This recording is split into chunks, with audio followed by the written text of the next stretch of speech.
बिस्मिल्लाहिर्रहमानिर्रहीम। हैदराबाद के एक इलाके से एक बहुत ही नामुनासिब और बेहयाई की वीडियो जो सोशल मीडिया पर वायरल हो रही है, जिसमें एक मुसलमान लड़की बुर्का पहने किसी शॉपिंग मॉल में या किसी फंक्शन हॉल में, जहाँ चारों तरफ से मर्दों का, औरतों का, नौजवान लड़कों लड़कियों का एक बड़ा मजमा खड़े खड़े ये नज़ारा देख रहा है। और इन सब के सामने हिजाब पोश, निकाब पोश वो लड़की पता नहीं मुसलमान है या नहीं है, या मुसलमान है तो लिबरल किस्म की है। जैसे सेकुलर मुस्लिम भी आजकल पैदा होने लगे हैं, जहां उन्हें इस्लाम की मुखालफत करना ही इस्लाम समझ में आ रहा है, जहां उन्हें हिंदुआना कल्चर में मिल जाना ही इस्लाम की असल रूह समझ में आ रही है। ऐसी ही एक वीडियो वायरल हुई जहां बहुत बेशर्मी के साथ ऐसे स्टेप्स लेते हुए एक मुसलमान निकाबपोश लड़की नाच रही है और लोग सीटियां बजा रहे हैं, नारे लगा रहे हैं, तालियां बजा रहे हैं और गाने चल रहे हैं बेहयाई के, और तन्हा एक लड़की वहां पर डांस कर रही है। इस मौके से हमें जो बात समझनी है, पहली चीज़ तो यह है कि कुरान मजीद की आयत में अल्लाह रब्बुल इज़्ज़त इरशाद फरमाते हैं, वमिनन्नासि मन यश्तरी लहवल हदीस लियुदिल्ल अन सबीलिल्लाहि बिगैरि इल्मिन व यत्तखिज़हा हुज़वा उलाइका लहुम अज़ाबुम मुहीन। वमिनन्नासि मन यश्तरी लहवल हदीस, और कुछ लोग खेल की बातें खरीदते हैं कि अल्लाह की राह से बहका दें और बेसमझे उसे हंसी बना लेते हैं, उनके लिए अल्लाह ने जिल्लत का अजाब तैयार करके रखा है। इस आयत में अल्लाह ताला फरमा रहे हैं, खेल कूद को ऐसा बना लेना जिससे लोगों को सीधे रास्ते से गुमराह कर दे, या ऐसा खेल खेलना जो इस्लामी तालीमात के खिलाफ हो, तो ऐसे लोगों को जो गलत रास्ते पर चलते हैं, गुनाह करते हैं, नाच गाने करते हैं और उसे एंटरटेनमेंट का नाम देते हैं, उसे तफरीह का नाम देते हैं, तो अल्लाह रब्बुल इज़्ज़त फरमाते हैं, उलाइका लहुम अज़ाबुम मुहीन। आप जिन लोगों को खुश करने के लिए ये नाच गाना कर रहे थे, कल के दिन तुम्हें जिल्लत आमेज अजाब दिया जाएगा, जलील बना दिया जाएगा। आज नाचने वालों की जो इज्जत बढ़ती जा रही है, वो समाज की बेवकूफ़ी और हिमाकत की वजह से, और जितना नाचने से इज्जत पाएगा कोई शख्स, उतना ही अल्लाह उसे कल क़यामत के दिन जलील और रुस्वा करेंगे। इस आयत की तफसीर में अल-जामे लिअहकामिल कुरान अल्लामा कुर्तुबी रहमतुल्लाहि अलैह लिखते हैं, यहाँ लहवल हदीस अल्लाह ने जो फरमाया कि फालतू बातें अपना कर लोगों को गुमराह करने वाली जो काम कर रहे हैं, उससे मुराद है अल-गिन्ना वल मज़ामीर, यानी नाच गाना और मौसीकी के आलात इस्तेमाल करना, ढोल बाजा सारंगी वगैरह इस्तेमाल करना और नाचना, ये गुनाह है जिसकी वजह से अल्लाह ताला दर्दनाक अजाब में मुब्तला करेंगे। तो हम पहली बात इस तरह नाचने वाली लड़कियों से और नाचने वाले लड़कों से हम ये कहना चाहते हैं कि थोड़ी देर की मज़े की खातिर, या मशहूर होने की खातिर, या तारीफ़ें सुनने की खातिर, या मीडिया पर पॉपुलर होने की खातिर जो कुछ भी हरकतें आज हमारी ये बहनें कर रही हैं, वह दर्दनाक अजाब को दावत दे रही हैं। और समाज भी ऐसे बेहया बनते जा रहा है कि किसी बेवा की मदद करने वाले को, किसी यतीम को का सहारा बनने वाले को, और किसी गरीब बच्चों का बड़ा से बड़ा स्कूल चलाने वालों को, और गरीब लड़कियों की 100 शादियां, गरीब बच्चियों की शादियां कराने पर उन्हें कोई उतना तारीफ नहीं मिलती, उन्हें सपोर्ट नहीं मिलता, उन्हें हत्ता के फंड भी नहीं मिलता, लोग उसमें बदगुमानियां करते हैं। और एक लड़की मुसलमान किसी शादी में नाच दे, एक लड़का मुसलमान लड़की के साथ किसी शादी में नाच दे और उसका डांस और उसके स्टेप्स बहुत बेहतरीन लग जाएं, तो एक रात में पूरी दुनिया में पॉपुलर हो जाती है, पूरी दुनिया में मशहूर हो जाती है। उसके गाने को और उसके उस डांस के उस अंदाज को लोग अपने स्टेटस पे लगाते हैं, और एक ही दिन में उसका यूट्यूब चैनल करोड़ों के व्यूवर्स और फॉलोअर्स में बढ़ जाता है, और एक ही दिन में वो सड़क छाप लड़का और लड़की जो रहती है करोड़पति बन जाती है। उसने मुल्क का क्या भला किया, उसने कितने हॉस्पिटल्स बनाए, कितने मरीजों का इलाज कराया, कितने बेवाओं का सहारा बनी, कितने यतीमों की कफालत की है, ये कुछ देखा नहीं जाता है। सिर्फ उसका डांस उसे करोड़पति बना देता है। और जो करोड़ों रुपए खर्च करके मुल्क की और मुल्क के बाशिंदों की, ज़रूरतमंद और मोहताजों की खिदमत में लगे हुए हैं, उनकी कोई हैसियत नहीं, बल्कि उनको टांग खींची जाती है और उन्हें बदनाम किया जाता है। तो अब इससे समझ लें कि मुल्क के बाशिंदों का जो दिमाग बनते जा रहा है वो मुल्क सेवा का नहीं, समाज सेवा का नहीं, बेहयाई और अय्याशी का दिमाग बनते जा रहा है। और दूसरी बात हम ये कहना चाहते हैं, बचपन में जो काम किसी मुखन्नस से, किसी छक्के से, बाजारी जबान में किसी हिजड़े से जो काम कराया जाता था शादी ब्याह के मौके पर, आज वो काम इज्जतदार घराने के लोग कर रहे हैं। हमने बचपन में देखा कि किसी शादी के लिए कोई बेदीन इंसान अपने बेटे की या अपनी शादी कर रहा हो तो उसमें नचाने के लिए उन लोगों को लाते थे जिनकी समाज में कोई इज्जत नहीं होती थी, जो छक्के कहलाते थे, और उनका गुजारा ही उस पर होता था कि नाचें, कुछ पैसे मिल जाएं और हम गुजारा कर लें। माजी में जिन लोगों की समाज में एक जिल्लत थी और कोई हैसियत नहीं थी, वो नाच कर अपना गुजारा करते थे, आज खुद दुल्हा उसकी जगह ले चुका है, दुल्हन उसकी जगह ले चुकी है। यानी 30 साल पहले जो काम छक्के किया करते थे, आज वो काम दुल्हा और दुल्हन कर रहे हैं, उनके माँ बाप कर रहे हैं। तो क्या मालूम हुआ, आपने एंटरटेनमेंट के नाम पर तरक्की नहीं किया है, पीछे लौटकर आप छक्के बन गए हैं, पीछे लौटकर आप वो बेहया इंसान, वो जलील इंसान बन गए। जो 30 साल पहले जलील थे, आज वो इंसान के दर्जे पर और उसकी हैसियत पर आप आ चुके हैं। लेकिन सोच बदल चुकी है, नजरिया बदल चुका है। उस 30 साल पहले नाचने वाले जलील शुमार होते थे, अब 40-30 साल के बाद नाचने वाले इज्जतदार शुमार होने लगे हैं। लेकिन 30-40 साल पहले जो माँ बाप मर गए हैं, अगर वो दोबारा जिंदा होकर वापस आ जाएं तो फिर आज नाचने वाली औलाद को वो छक्के समझेंगे, आज नाचने वाली औलाद को वो जलील समझेंगे कि हम अपने जमाने में जिनको जलील समझकर नचाया करते थे, आज हमारी नस्ल ही, हमारी खानदान ही शादी ब्याह में नाच रही है। दूसरी बात ये भी समझें, तालीम के बहाने, एजुकेशन के बहाने इंसान इतनी तरक्की कर गया है कि उसे समाज को लूटना आता है, समाज सेवा नहीं आती है, उसे समाज की खिदमत करना नहीं आता है, समाज के सामने नाचना आता है। तो तालीम ने हमें नाचने वाला बनाया है, तालीम ने हमें मेहनत करने वाला नहीं बनाया। और मुस्तकिल मौसीकी और नाच आज के असरी तालीमी दरसगाहों में वो एक सिलेबस का एक हिस्सा बन चुका है कि स्कूल और कॉलेज पढ़ने वाली बच्चियों को नाचना भी सिखाया जाए, और एक मुस्तकिल एक आर्ट और फन बन चुका है, जो आर्ट और फन पहले जमाने में जलील औरतों को गुजारे के लिए जरिया और सहारा बना था। आज वो मुस्तकिल बड़े बड़े शो की शक्ल में पेश किया जा रहा है, जहां पर लाखों करोड़ों रुपए लोग कमाने के लिए बैठे हैं उस जलील हरकत से, जिस जलील हरकत के जरिए से माजी में 40-50 साल पहले जो काम करके मुखन्नस लोग कमाया करते थे। चुनांचे अब देख लें, अब शादी ब्याह में नाचने के लिए किसी मुखन्नस को और किसी हिजड़े को नहीं बुलाया जाता है। अब वो लोग कमाई का जरिया दूसरा बना लिए हैं, और वो जरिया क्या है, किसी भी हाईवे पे खड़े हो जाएं, वहां पर वो लोग जाने वाली गाड़ियों को रोकें और उनके सर पे हाथ रखें। बिलखुसूस जहां पर शहर में दाखिले की जो एंट्री की जगह होती है, वहां पर रोक कर या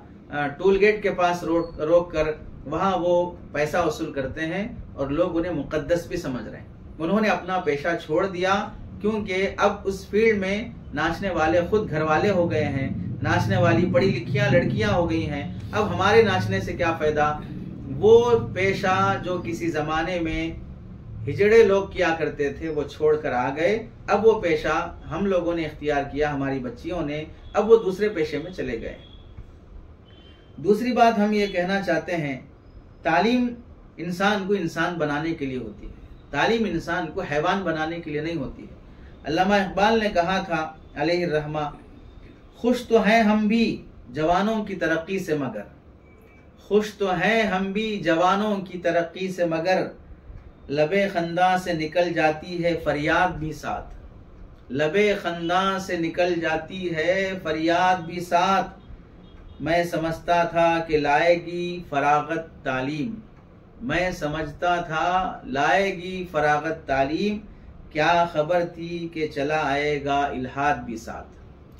क्या खबर थी कि चला आएगा इल्हाद भी साथ। पढ़ाने से ऐसे समझते थे कि बच्चियां एक अच्छी इंसान बन जाएंगी, तो हमें क्या मालूम था कि मुसलमान बच्चियां पढ़ने के बाद मुल्हिद बन जाएंगी, बेदीन बन जाएंगी, बद्दीन बन जाएंगी। ऐसी तालीम से क्या फायदा जिस तालीम से इंसान को इंसान ना बनाया जा सके, जिस तालीम से इंसान ना रहे। तीसरी बात हमें समझनी है कि जहां पर मुसलमान बेटियां ऐसा नाच रही हैं और बुर्का और हिजाब पहन के नाच रही हैं, दरअसल वो हिजाब और बुर्के का मजाक उड़ा रही है। यह हिजाब और बुर्का वो चीज़ थी और वो चीज़ है अभी भी, जहां पर कोई गैर मुस्लिम खातून भी पहन के जाए, बेदीन खातून भी हिजाब और बुर्के में आ जाए, तो इज्जतदार घराने क्या हों, जलील घराने क्या हों, उन्हें छेड़ने की हिम्मत नहीं होती, उन पर हाथ डालने की हिम्मत नहीं होती, उन्हें ललचाई नज़रों से देखने की हिम्मत नहीं होती। बुर्के वालियों की इज्जत करना शराफत शरीफ इंसानों का अभी भी शेवा है। हाँ, जिनकी ज़ात ही हराम नस्ल से हो और जिनके नुत्फे ही हराम और बिल्कुल घटिया किस्म से पैदा होते हों, जिनकी नज़र में खुद उनके माँ और बहनों की कोई अहमियत और इज्जत ना हो, तो फिर वो किसी बुर्के वाली को छेड़ें तो कोई मसला नहीं है, क्योंकि वो दूसरे औकात में अपनी बहन को भी छेड़ लिया करते हैं, अपनी माँ को भी छेड़ लिया करते हैं। तो फिर वो किसी बुर्के वाले को छेड़ लें तो उससे कोई उन्हें फ़र्क नहीं पड़ेगा, उनके नज़दीक माँ बहन बेटी की कोई तमीज़ नहीं होती है। अब आप समझें कि बुर्का जिससे पहनने वाली को इज्जत मिलती है, पहनने वाली को एक समाज में एक हैसियत और मकाम मिलता है, अब वही बुर्का पहनकर अगर कोई लड़की नाच रही है तो फिर क्या हम ये कह सकते हैं कि बुर्की वालियों को नहीं छेड़ा जाएगा?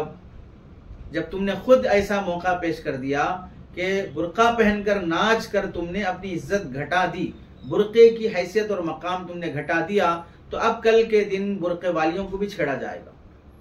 क्योंकि अब ये मैसेज तुमने दे दिया है कि बुर्का पहनी हुई और बुर्का ना पहनी हुई दोनों में कोई फर्क नहीं है, अंदर दोनों की हैवानियत बसी हुई है, अंदर से दोनों बेहया हैं, अंदर से दोनों बेगैरत बेशरम हैं,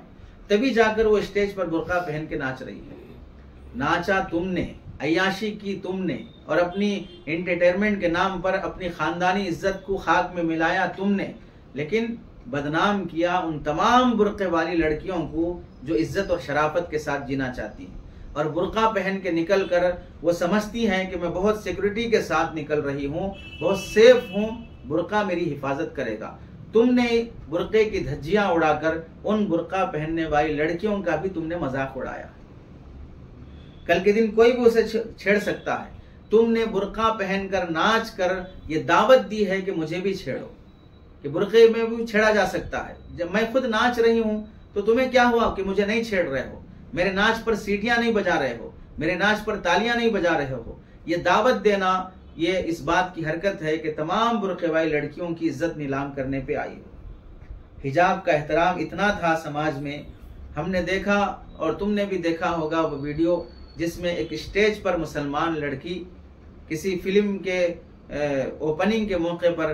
दूसरे लड़कियों के साथ खड़ी है, तो एक फिल्मी अदाकार दूसरी लड़कियों के साथ मुसाफा भी करता है, शेक हैंड भी करता है, गले भी मिलता है, लेकिन हिजाब वाली इस बुर्के वाली लड़की को दूर से ही सलाम करता है। तो उस भरे स्टेज में उस फिल्मी अदाकार ने बुर्के का एहतराम रखा, उस खातून ने भी एहतराम रखा कि वहां जाना सही था गलत था वो मुस्तकिल मौजू है, लेकिन बुर्के की अजमत वहां भी बाकी रही कि गले मिलने से वो बचा रहा और दूर से ही झुककर उसने सलाम किया उस बुर्के की वजह से।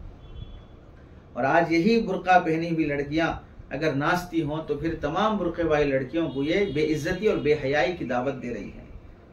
और चौथी बात हम ये कहना चाहते हैं,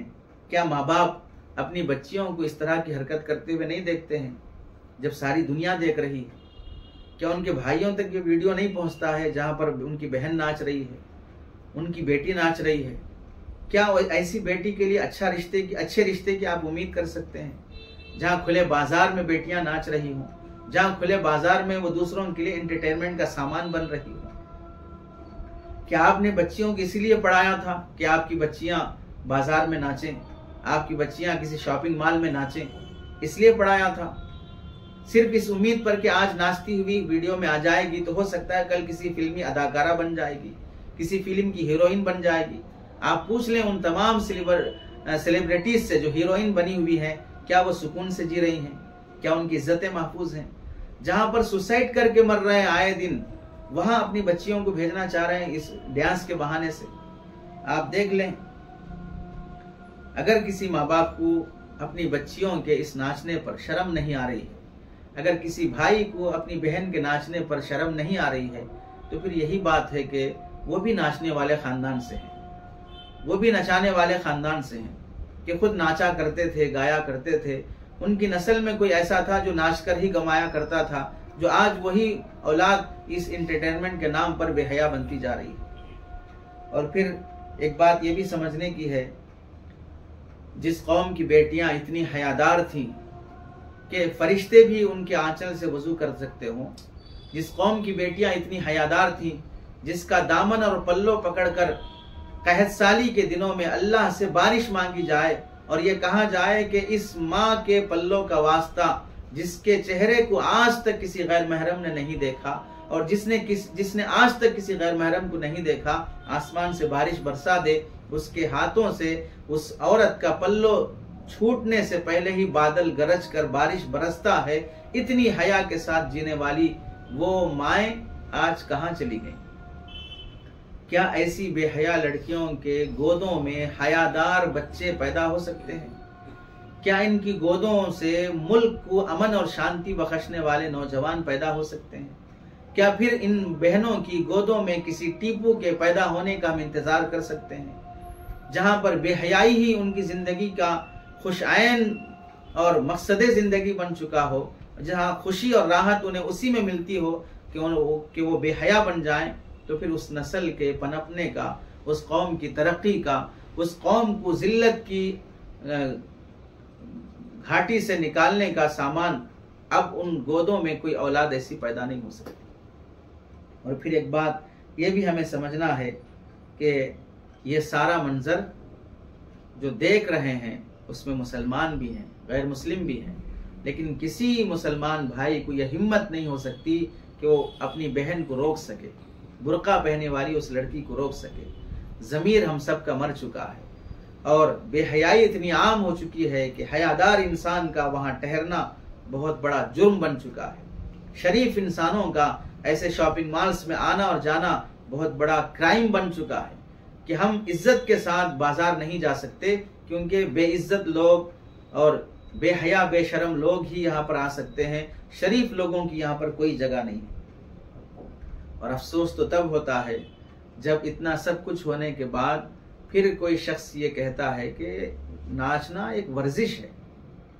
उससे जिस्म फिट रहता है, इस वास्ते थोड़ी देर के लिए उन्होंने नाच लिया तो वर्जिश हो गई, उस पर क्या इतना ज्यादा हंगामा करना। जब वर्जिश ही है तो फिर सारे जिम सेंटर बंद करके सबको नचाइए, पूरे मुल्क को नचाइए कि सारा मुल्क नाच रहा है क्योंकि वर्जिश कर रहा है। पार्लियामेंट में बैठे हुए लोगों को नचाइए क्योंकि उन्हें भी वर्जिश की जरूरत है, वरना आप देख लीजिए मेंबर ऑफ पार्लियामेंट के कितने बड़े बड़े पेट निकल चुके हैं। उन्हें बोलिए वहां पर नाचने के लिए ताकि वर्जिश के जरिए से उनके पेट अंदर जा सके। हलाल हराम का खाकर वो बहुत बड़े गुफा बना चुके हैं अपने अंदर। कौन बेवकूफ इंसान ऐसा होगा जो नाचने को वर्जिश कहेगा? और अगर उसमें बिलफर्ज वर्जिश हो भी जाती है तो उसकी मिसाल ऐसी है जैसे शराब में भी थोड़ा बहुत नफा है जिसे अल्लाह ने फरमाया, जुए में भी थोड़ा बहुत नफा है जिसे अल्लाह ने खुद फरमाया कि उनका नफा बहुत कम है उसके गुनाह के मुकाबले में। वइस्मुहुमा अकबर मिन नफ़इहिमा, उनका गुनाह बहुत बड़ा है उनके नफे के मुकाबले में। तो फिर क्या शराब को भी हम छोड़ दें, हलाल कहें?